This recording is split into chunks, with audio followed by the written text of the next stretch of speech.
with your hands. There's ways of making a living. So children, we're going to push you. We're going to continue to push you because we want the best for you, and we're going to get the best out of you. And that goes along with what we're going to talk about on today. We're not going to plan to be before you long on today. And I just want to thank the church. You know, as a pastor, many times, you know, it's good to let people know that you're doing a good job. You know, sometimes we do push, but sometimes it's good to let you know you're doing a good job. Because, you know, sometimes I look back and I can see where we have come from. So Lois, I see where we have come from. You know, not just talking about the building, when I'm talking about as far as relationships, how we interact, the things that we do, we have come a long way versus Sage. And you know, and I look at a pastor sometimes and you make him proud because when I look and see what's going on and how you work, how you do things. We had the funeral here on yesterday, and I didn't have to do anything but show up and give a message. You know, that's a big, huge distance from where we have come from. I mean, it's you know, I can't tell you the whole story from the time that I got here to where we are now. Listen to that, we have come a long way, and I thank God for it.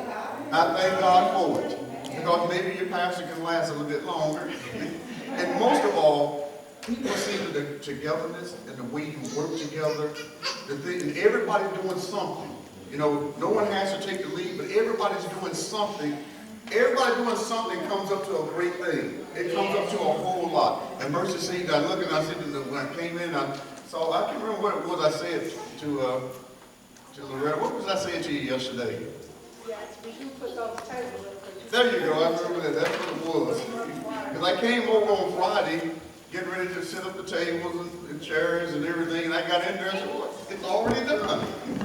And I said, you know, that's because it shows that we know what to do and we're stepping up and we're taking responsibility. And this is what makes this church a strong church, because if one or two people have to do it all, your church is not really strong.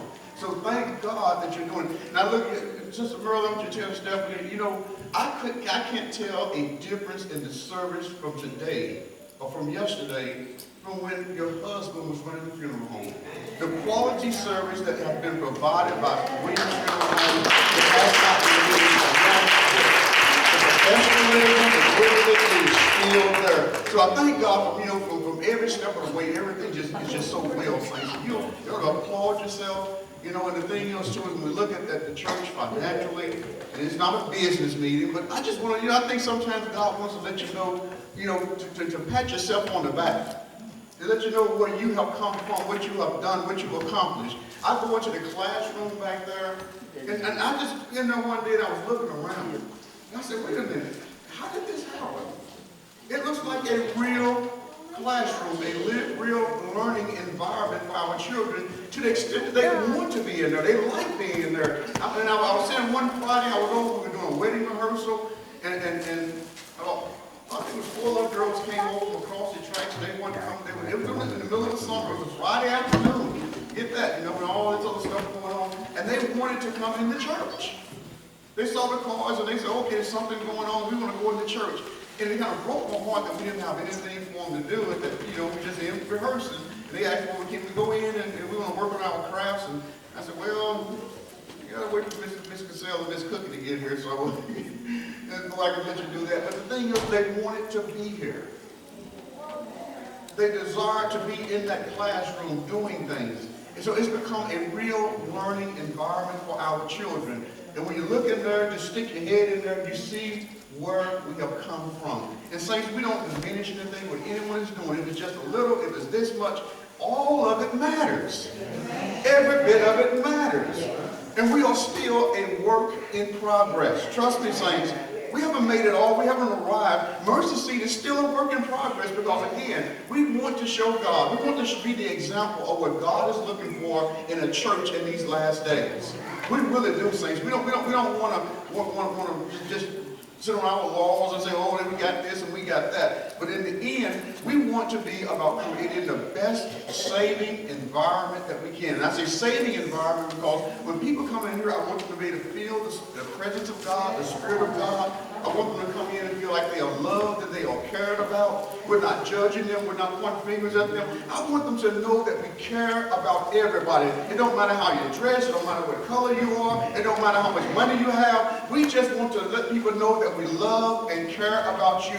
Because through love and kindness have I drawn you. And we're going to do it, saints. And we're well on our way.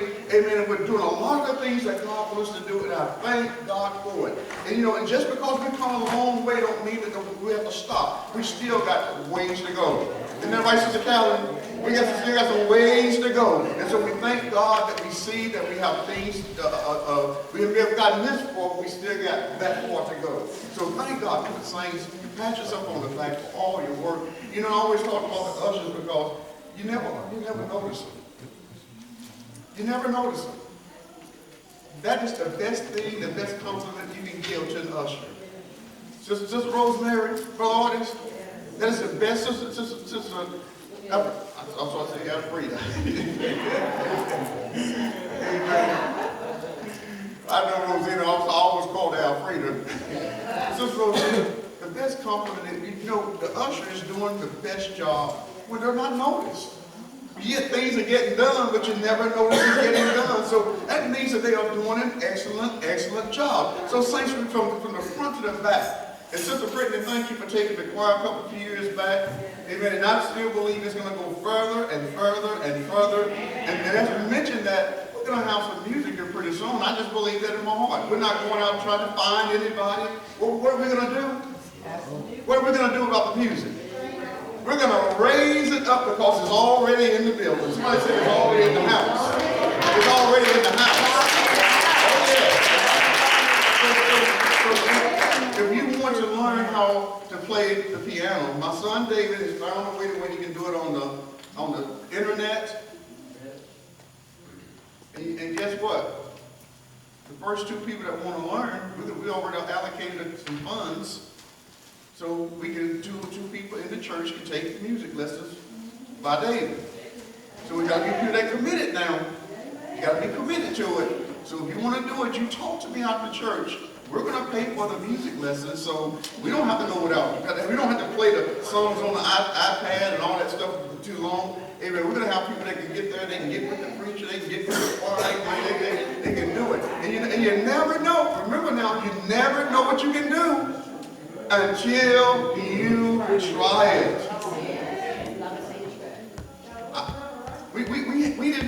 I remember years ago when I was a very young man in the Lord, we lost our musician, and I just got to always start picking on the organ. The more I picked, I said, wait a minute, that sounds pretty good. It sounds a little bit more good. Before long, I was playing solos. So you never really know. It's not my gift because when we had a little organ in the house when David was about 7 years old. And he just started sitting there, put him on the lap, and he sat there and he played a little thing. Man, by the time David got 9, I couldn't show him nothing. he just left me in the dust. And I said, I know what the gift in this family is. It's not with Daddy, it's the son. And so thank God. And then, and somehow, I don't know, it must have skipped a generation because every one of those boys got an instrument, at least one instrument, and just started playing, and they took off. Because they got an instrument and they took off. Now, some of you don't know what I told Brian. I got on him because he got his sax. He plays all 3 of them. But he never brings them with him. Come on, look at everybody turn around, look at Brian.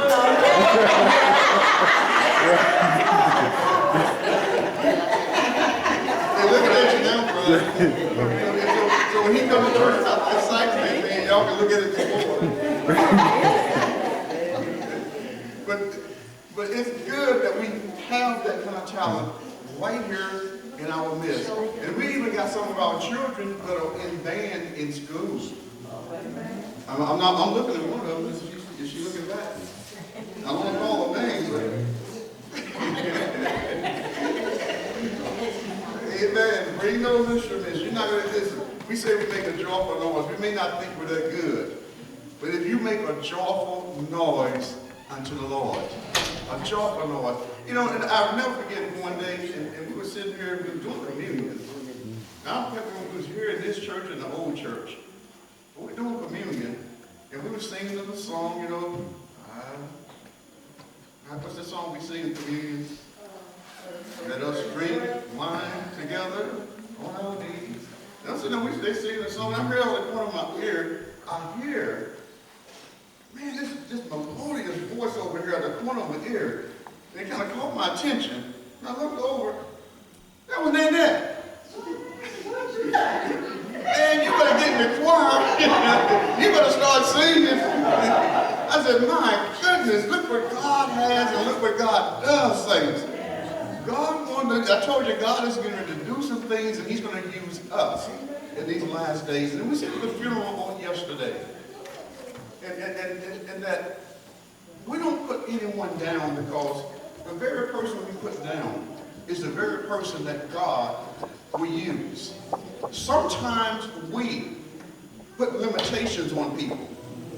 We don't expect a lot from them. And sometimes even ourselves, we don't expect much from ourselves. We put ourselves down. But God knows what he has put within every one of us. There is something that he's invested into us. It just needs to be brought out.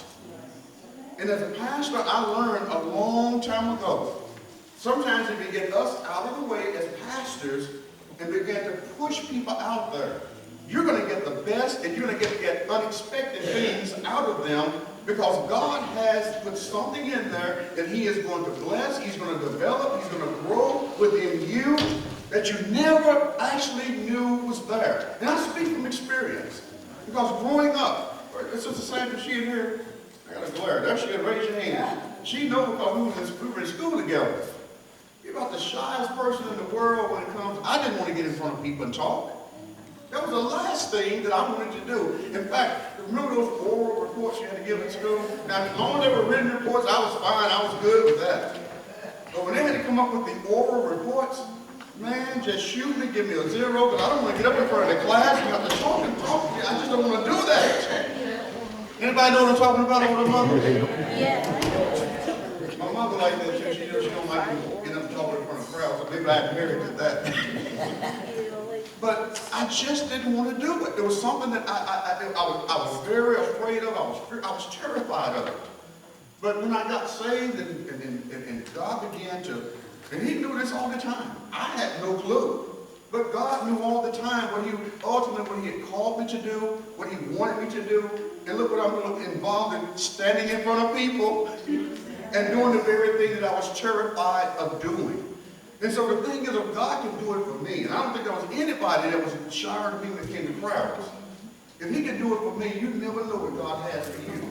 You never know what he wants to do for you. You don't know the gifts, the talents, and the abilities that he's put in there for you. And that being said, for a few moments, and leading into my message, just bow your heads. Father, we thank you for your goodness, your mercy, your blessings. We thank you for the day that you blessed us to be in the land of the living, in the house of the Lord, and even in your presence. We thank you today, God, because you watched over us, you kept us, you woke us, God, and Lord, most of all, you saved us. You kept us, God, even when times got rough, tough, and hard, and even times when we feel like throwing up our hands and giving up. You have kept us, God. You have kept us in the midst of a wicked world and trying times, and we give you glory, we give you praise, and we give you honor for it right now. It is nothing that we have done by ourselves, God. We didn't save ourselves. We didn't keep ourselves. Oh God, we have done nothing of our own, but it's been because of your goodness, your mercy, and your kindness. And today we lift holy hands and we say hallelujah and thank you, Lord God, for all of your blessings, and thank you, Jesus,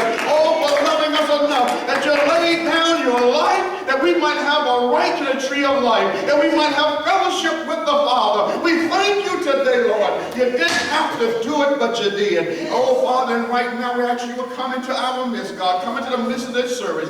Bless us, God, in the way that only you can do it. We're praying, God, yet for the bereaved families. We thank you, God, because you're blessing them. You're with them, God, and we know that you're going to heal them and bring joy and happiness once again into their lives. We thank you today, God, for every saint, God, everyone that has worked and labored in the vineyard. And God, you said you are not a God that will not remember our works of love and labor that we have given toward the saints. And one day, God, if we hold out, if we don't give up, God, you said we're going to reap if we faint not. And one day, God, you're going to turn around for us. You're going to turn around the captivity. You're going to turn around the brokenness. You're going to turn around the heartache. You're going to turn it around, God. And Lord, when you do it, you said, though it tarry, you told us to wait on it. But when you do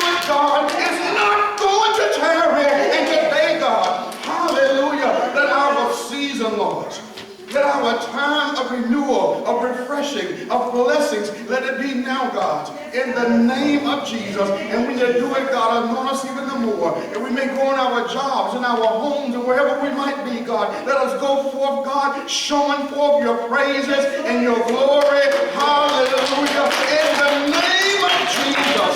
And we'll give you praise, God. And thanks for all of these things. Now have your way today, God. In the times we have allotted, have your way. Bless your people. Give us a word that will encourage us, that will anoint us, that will push us, that will drive us, that will pick us up, God, that will give us direction, God. Send that word on today, God. And we'll give you the praise for it now. And in Jesus' name we pray. In Jesus' name we pray. Amen. And amen. Hallelujah. If you can, look me very quickly, saints. And I do believe the word from the Lord. And I was telling my wife I couldn't get very much sleep last night, and I finally did go in and try to lay down, and I was up 3 or 4 times, and I finally just gave up. I just gave up. I said, it's not going to happen tonight. And then by the time the daylight started hitting, now I get sleepy. So thank God that He's blessed. And I don't know what was going on, but I asked my wife when I get up there, the head was just hurting back here. Like it was so tender. I didn't know what was wrong with it. I lay down to this situation. It felt like my stomach was getting sick because I was working back here every time I laid down. And so finally I said, I don't know what's going on, but I got a hot pad and I put it on the back of my head and I just laid down. I said, maybe I can get some sleep. But anyway, thank God by the time I woke up, it wasn't hurting. It just a little bit there. It just, I don't know what happened. I don't know what the cause was, but it just wasn't there. And I said, thank God for His mercy and His grace.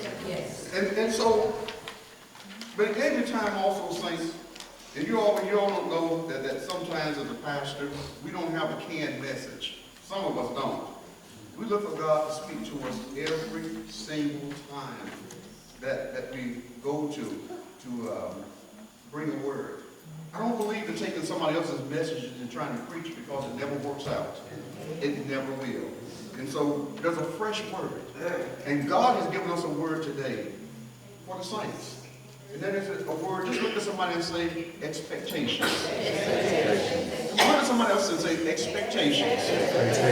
And there are expectations. And as I was looking at this, in so many aspects in life, I mean, there's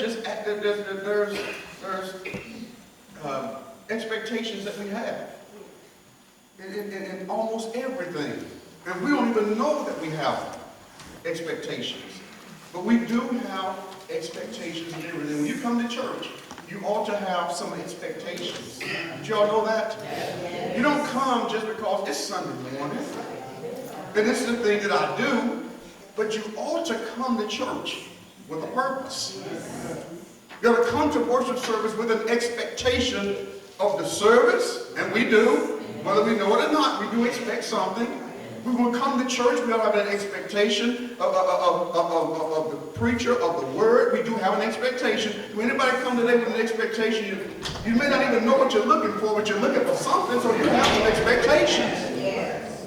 And so many times we go to churches and we go in because we expect this, we're looking for this, and many times the expectations are not met because it's not what we're looking for. Okay? But we're going to deal even with that for a few moments on today. But I want us to realize that we live in expectation. We ought to have expectations every day. Now, turn with me to the book of Mark. Mark, the first chapter.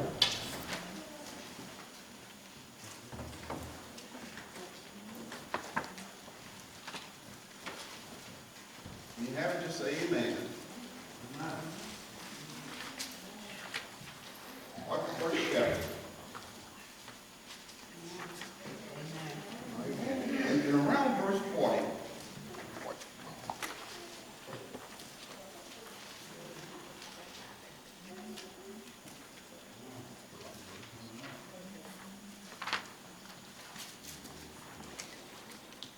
I think I gave you the wrong verse. I think that should have been John, first chapter. I gave you Mark, the first chapter.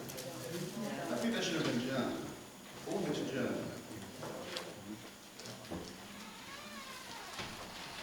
I hope that's the one I'm looking for.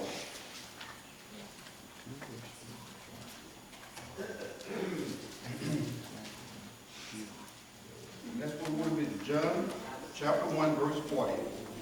And we're going to read it says, one of the two which heard John speak and followed him was Andrew, Simon Peter's brother.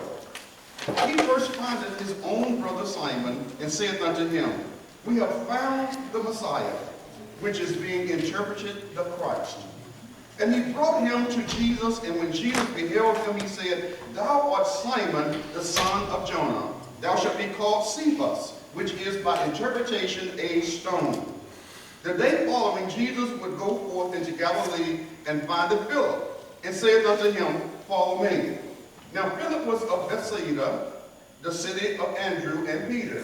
Philip findeth Nathanael, and saith unto him, we have found him, of whom Moses in the law and the prophets did write, Jesus of Nazareth, the son of Joseph. And Nathanael said unto him, can there any good thing come out of Nazareth? Philip said unto him, come and see. 47th verse, Jesus saw Nathanael coming to him and said to him, behold, an Israelite indeed, in whom is no guile. Nathanael said unto him, whence knowest thou me? Jesus answered and said unto him, behold, before that Philip called thee, when thou wast under the fig tree, I saw thee. Nathanael answered and said unto him, Rabbi, thou art the Son of God, thou art the King of Israel. May the Lord have blessed you to read and hearing and doing of his most holy word. And as you look at the discourse that was going on here, you find out that Nathanael, when his brother came to him and told him, we have found the Messiah, the one that's been prophesied about, the one that's been written about. We have found him. And so then he said, Jesus of Nazareth. Now understand, during this discourse, you find out a little bit about the history, a little about some things that go on, and that is that everybody had expectations of the Messiah. They've been heard about what the Messiah, when he come, they expected him to come with a sword in his hand and lead them in the battle and give Israel world dominance again. And that's what their expectation of the Messiah was. And so when he said, we have found him, immediately his mind goes back to, the Messiah, we've been waiting. But then when he said, Jesus of Nazareth, another thought came to his mind. Another expectation came. Because everybody just knew of the reputation of Nazareth. Kind of like the reputation of Charleston right about now. Anybody know about the reputation of Charleston that's out there right about now? They think Charleston is the most dangerous city in the world. It's the worst place in the world to come to because you die in jail. There's all this poverty going on. Nothing new being built and nothing no business coming in. They think about Charleston, ain't nothing to that place. And so what they look at is, and they said, Jesus of Nazareth. And Nathanael now begins to say, wait a minute, can anything good come out of that place? Look at somebody and say, can anything good come out of Charleston?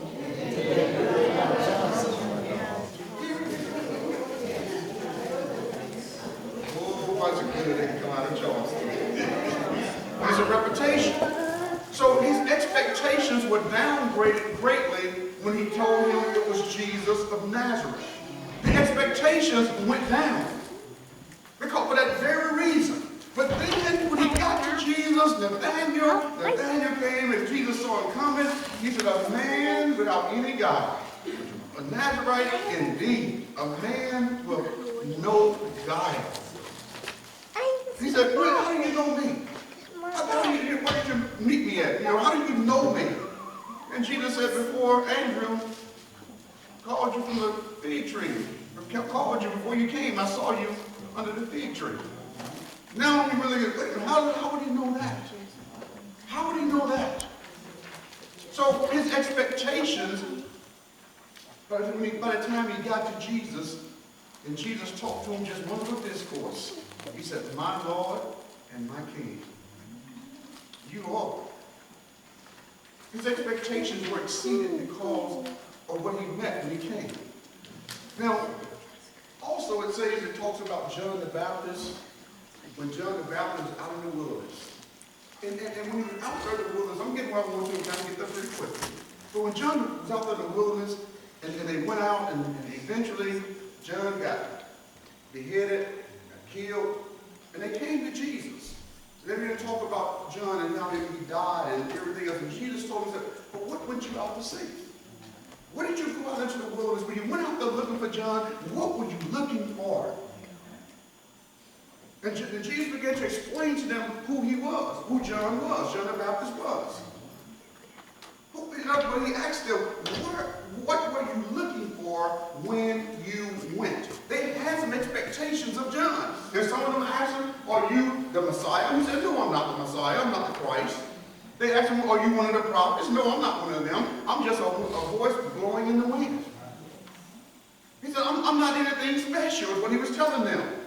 "I'm not him." He said, he's from above. I'm earthly, is what he said. And him that's above is more important than one that's down here.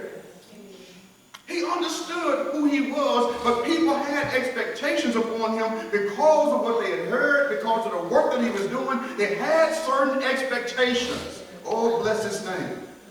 And let me tell you, there are expectations throughout life. Before I get too far ahead of myself, we have expectations. And no, expectations are not bad always. But sometimes the expectations people have are not realistic. You know, just like, the first time you give me a gun and I go hunt, you expect me to go rabbit hunt, you expect me to kill a rabbit.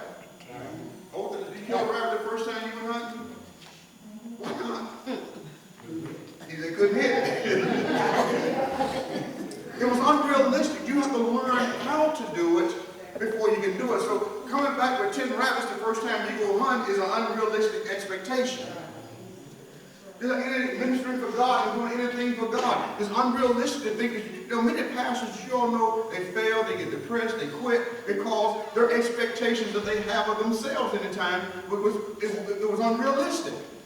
When you come in many times and you expect to just take all the home in the world, I'm going to have a big mega church, and you know what? Very few people have mega churches.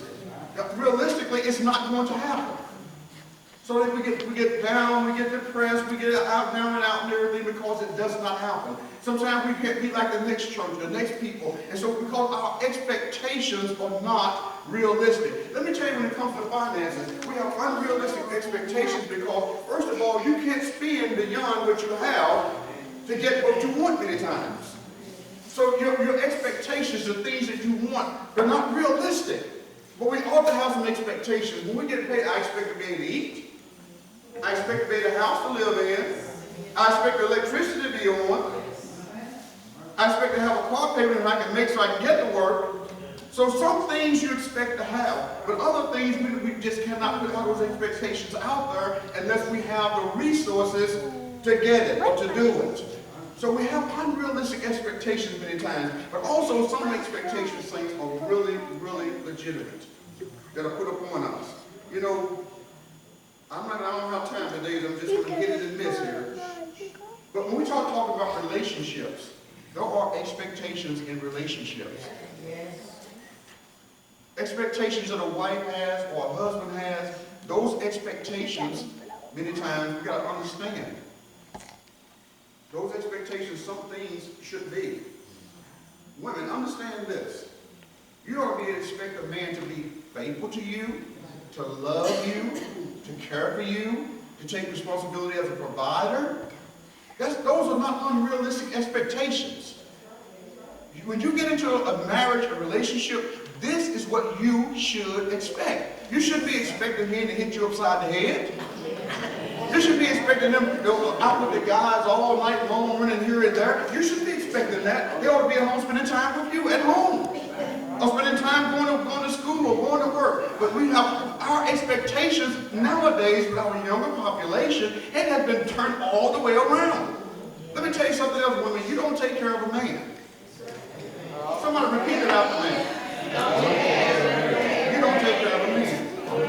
I didn't say you couldn't help out, but you don't take care of a man. If that man don't want to pay the bills, when you go into a relationship, you expect him to get a job, to pay the bills. You expect that. That's not unrealistic, young people. Any of you women that's single, that's not unrealistic. You put that expectation out there, and you demand it, and you don't take down on it, because some things you can't expect. That's an expectation. Now, another thing, how do we know, how can we meet those expectations if we really don't know what we're supposed to be or what we're supposed to do? That's why the Bible has given us instruction. He told the older men to do what? To do what? Teach the younger men. See, because many times these young men and young women, we don't know what we're supposed to be in a relationship. And so you'll never be able to meet the expectations that you should be fulfilling because you don't even know what you're supposed to be doing. So you would never meet the expectations of a wife or a husband until you realize, until you learn what a wife or a husband is supposed to be. And how do we find out about those things? Right here in God's Word. It doesn't matter what the world is saying. See, this is what has messed things up. Because the world has told us one thing and sold us a bill of goods that we shouldn't even be listening to. But the Bible has given us the instructions on what I'm supposed to be as a husband and what you should be as a wife. It's given us instruction. But how many of us have gone to the Bible and said, this is what I'm supposed to be in God. And then a husband, he's in the Bible, and he knows what I'm supposed to be. And now we have expectations one of another. What's happening nowadays, we don't even talk about that very much in our churches anymore. But let me tell you something about relationship. That is the hardest thing in the world that you're going to have to face when you're on this earth. You can manage your money, you can manage your time, you can manage all kinds of things. But managing relationships is going to be the toughest thing you're going to have on this earth. Why do you think our divorce rate is so high? I'm not talking about just black people, I'm talking about people in general. It's because we've never learned how and what we're supposed to be in that relationship, and expectations are not being met in these relationships, and then we're breaking up and falling apart. But when I know what God has told me, when I know the responsibilities I'm supposed to have, I can meet that woman, I can meet that man's expectations now because God has told me what I'm supposed to be and what I'm supposed to do. And that is the problem. There are expectations, saints, there are expectations, and demand them in a relationship. Now, even when we start talking about even with children, there are expectations there. And I tell people to this day, I thank God that I didn't get married and start having children until I was saved. I was saying, saints, it's hard raising children. When they send them home, there's no manual on how to raise them. You have that baby, they send you home with that baby, it's on you. And I'm going to tell you something, I still to this day remember when I had my first child came home from the hospital, laying there on the bed. I'm sitting there, that was frightening. This little old life, I'm responsible for him. Oh man, it was scary. Because there was no manual. I had some resources, right, Mom? but there was no manual to tell us what to do, how to do, and everything else. So what happens is when I got saved, and then my children began to mature and get older, most of them is down here, that was on my wife. But once they started getting 5, 6, 7 years old, it hit me one day. If I don't raise them, who's going to? Oh, yes. And you don't get that time back. You don't get a do-over. So about that time is when I began to take at least 3, 4 nights a week that you couldn't bulldoze me away from my sons. I was at home, spending time because I was going to raise them and no one else. It was an expectation that God has put upon us. It's an expectation that we put on one another as husband and wife, that we're supposed to, the expectation that should be met and raised and take time for our children. But nowadays, I see parents expecting their child to do this and that, and they never taught them anything. They never spent time with them. They're too busy with their own endeavors and exploits and everything else that they don't have time to teach them how to shoot the basketball. They don't teach them how to change the oil. Of course, nobody does it anymore. They just take it over the slice and get it done. They don't teach them those things that normally they're supposed to teach. They don't take time for that anymore. They're too busy with other things. You know, the children are raising themselves. And now, we start talking about the expectations, not just on the parent, but expectations on children. You can't expect a lot out of them if you don't put anything into them. We have these expectations. We see our children. We're so proud, and my children better than everybody else's and everything. So my child going to be a doctor, and he's going to be a lawyer, and he's going to be this, he's going to be that. But saints, I'm sorry, they're never going to meet those expectations of yours, and we get all down because they don't meet our expectations. Oh, yes, we do. Come on, be honest. When they don't turn out the way we envision, because those were our expectations, we get upset, we get depressed, we get down, we cry. But you know what? Your expectations of them might be fine, but they got to live their own life. But we do want them above all things to hold on. We have expectations of them in some things. And as we want them to be moral people, we want them to have values, we want them to have standards. And these are the expectations that you should have out of your children. And if you can't give them all this other education and everything else, you can get them to give them the basics in life. And it is the principles and the values that God has told us to give them. And that's what you have to expect from your children. And those are the things that you can get out of them. They are realistic expectations. Because look at this here, saints. If we train them up in the ways that they should go, when they get old, they're still going to say yes, ma'am, and no, ma'am. They're still going to get up and go to work. If you train them up, there's certain things that are going to be there with them. And so having all these other great big expectations, saints, it's the little things that we should be expect them to do and to be. Oh, yes. And I'm proud of my sons. And you know why? Because they didn't forget. They still know how to say yes, ma'am, and no, ma'am. They still know how to talk to people and carry themselves in a certain way. Yes, I could teach them those things. I couldn't teach them how to be a lawyer. I couldn't teach them how to be a doctor, but I can teach them the basics. Yes, we have expectations. Oh, yes, and those expectations go with us. But you know, in life, we have expectations too. I'm trying to rush on here with the church. We have expectations of one another. Yes, we do. Now, you all may not know, but you all have expectations of your pastor. And if I had tried to meet all of them, I'd go crazy. So I just got to be who I am and let God lead me. But you do have expectations. And sometimes they're not bad. And sometimes I try to meet expectations. Yes, I do. Sometimes we have expectations of one another in the church. And they're not bad all the time. And don't get upset because people expect something of you and you can't fulfill it. Don't be upset. And the other person don't be upset with them. Because we're all learning and we're all growing. Yeah. But as we grow, the expectations will also grow with it. I told you how I was patting you all on the back a few minutes ago. Well, all you've done is raise my expectations of you now. Oh yes, you raised my expectations. Sister Merlin, now you've been beating everybody. Mothers, you all been beating everybody every year in our rally days.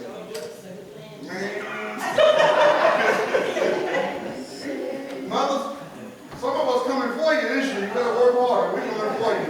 So I said, since you all did so well, we've been asking each group to make a raise $1,000. Man, it's just like Jesus. You also passed the expectation. I think the last couple of years we raised over 7. And it's good. You all doing very good. But now you raised my expectation.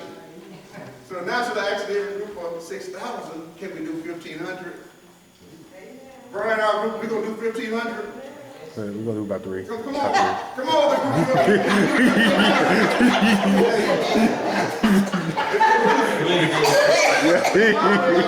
We're shooting for 15. If you don't make it, we're shooting for that expectation, but if you don't make it, nobody's going to beat you over the head, okay? That's just a goal that we set. And before long, if we keep doing these and raising the expectations, you know what's going to happen to our mortgage? It is going to disappear.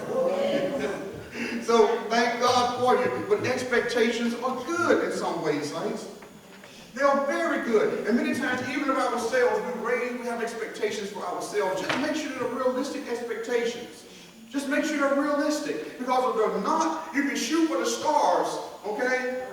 But understand this, if you don't get the stars, if you make it to the moon, that's an accomplishment. Yes. You ever understand what I'm saying?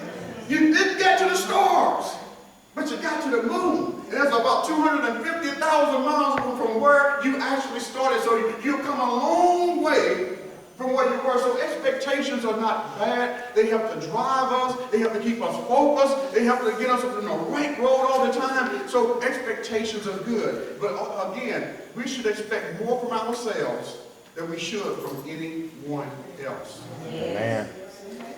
Now, what has happened? Well, no, I wish I had time. But what has happened is that we've gotten to a place to where we expect other people to do more than we do. I was talking to some people, and this is running rampant in our black community. Not just in Charleston, but all over the country. It's running rampant. We expect other people to do for us, and we're not doing anything for ourselves. I was talking to a young man, and he was talking about how, he could make some money. He could do some money. Man, I can go out here and I go back to doing what I want to do. What I used to do, I could make $100,000. So when we talk to him about going and getting a job, mothers, little sister, we talk to them about going and getting a job, making $11, $12 an hour. They don't want to hear that. My worth, I'm worth more than that because I can make $100,000 selling drugs. But your worth to that employer is only $11 or $12. You know why? Because you have unrealistic expectations. You don't have a degree. You don't have certification. You don't have anything behind or in front of your name, and yet you expect to make $1 million. It's not going to happen. Those are unrealistic expectations. So you'd rather sit back and complain about somebody using you and not doing this for you instead of going out there and feeling it. You got to crawl before you can walk. Expectations. None of us that have really done anything in life got there overnight, unless you hit the lottery. But I guarantee you this, how many times you play the lottery before you hit the lottery? And think about all the people out there who never hit the lottery and been doing it for the last 40 years and still haven't hit it. All you're doing is spending their money. You got their money. But the thing is that we have unrealistic expectations of ourselves because he felt like his value. You have value. Every one of us have value. Every one of us have great worth. But you got to be able to quantify. You got to be able to show that worth in experience, in degrees, in certification, and in something because they expected something of you on that job. Yes, the employer do expect us to generate something, to do something. And before they hire you, they got to have an expectation of you being able to do something, but you never do anything but sell drugs. Why should I hire you? You have no record. When the last time you had a 9 to 5? When the last time you did it? What have you done? So expectations are there. And we get upset and we get frustrated because people have those expectations, but those are basic expectations that any employer is going to want to have of us. Anybody who got a bachelor's degree? Well, raise your hands high so I can see them. That's not enough of us. Okay? That's not enough. I want to see more next time. But with that BA behind your name, you're going to more readily get hired than someone who does not. Did you all know that? First of all, BA stands for Bachelor of Arts or Baccalaureate, whatever they call that kind of stuff. This shows you got a bachelor's degree in something, which means that you stuck with it. You stayed with it, you had persistence, stick-to-itness, and it means you got a certain intelligence to be able to get a bachelor's degree. And this is what employers are looking for because they have an expectation.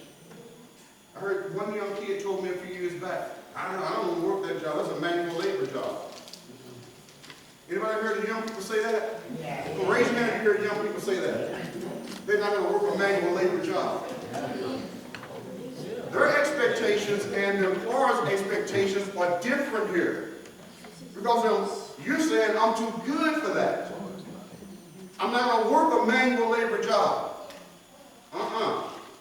But you have no degree. You have no certification. You have nothing in front of or behind your name. And you're not going to do a manual labor job where you're going to magically pop your fingers and get a CEO job. I don't think that's going to happen either. These are unrealistic expectations that we have in life, And we need to let people know that expectation, there are certain things that are required of them, that's expected of them, and you have to be ready to meet those expectations. Oh, bless the Lord. Now, going back to the church, as I try to close now, yes, there are expectations in churches. Individuals in the church. There are expectations that are put upon us. You know, if you have a certain job, a certain title in the church, there are certain expectations of you in the organization that you're over. Usher department, we have certain expectations. Sister Rosemary sitting back there shaking, she don't know about that. But they're there whether we want them to be or not.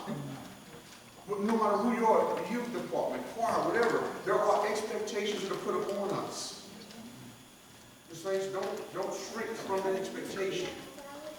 Just go and let God use you and lead you. One thing that I've learned about Jesus is that he far exceeds every expectation that we have of him. When Nathanael came to Jesus that day, this man from Nazareth, he can't be about too much. To the fact, he can't be about too much. He's from Nazareth. Everybody knows that's a whole bad place down there. Ain't nothing good come out of that place. But when he got to Jesus, and Jesus told him all this stuff, he said, oh, my Lord and my King. Jesus exceeded his expectations.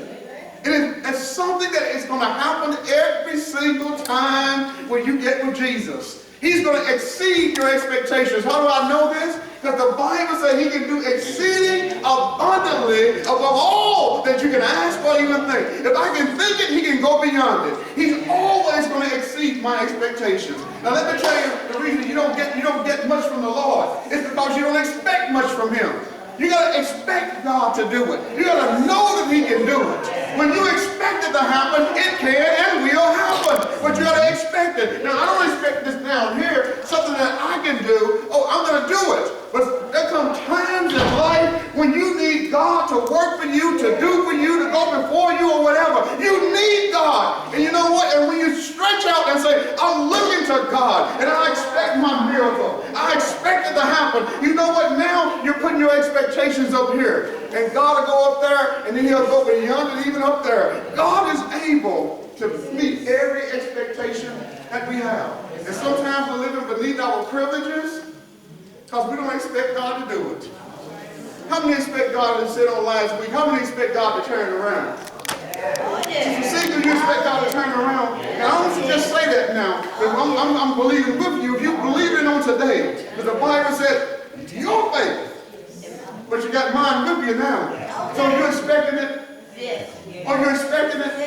Or you're expecting to wake up one day and say, wait a minute, what happened to my body? I feel like running through the troops and leaving people over the water. I'm expecting it. I'm expecting it. Hallelujah. I expect God to do it. Hallelujah. And when you expect God to do it, anybody want God to open that door? Wait for God to open the door? Oh, yes, yes, yes. And God may not just open one door, but you get through that one, and there's another one. He said, go through that one too. He will go beyond what you expect of him. Hallelujah. Oh, the expectations we put on God, they are small things to him. They may be big to us, but it's a small thing for God. Hallelujah. You expect your children to be saved? Yes. The way you raise them, the way you talk to them, the way you labor with them, I expect them to be saved one day. I expect that God, in his own time, in his own way, he's going to bring them around, turn them around, and make it the way he wants it to be. I expect it. I have expectations. I have expectations. Hallelujah in the Lord. In the Lord. Anybody expect to be, listen, I know it's tough right now, isn't it? Money gets tight. Oh yes, it's like so the other day you're broke, busted, and disgusted, and can't be trusted. But oh, I have expectations of one day that my God, he sees the labor, he sees the sacrifice, he sees the consistency, and he knows one day he's going to say, I'm going to bless you because of your giving. I'm going to bless you because of your sacrifice. I'm going to bless you because you gave, even when it hurt you gave, even when you couldn't pay your bills, you still gave. And I'm going to bless you one day because of it. I'm going to go beyond, above, and beyond everything you might be expecting. I'm going to do even something on top of that. I'm going to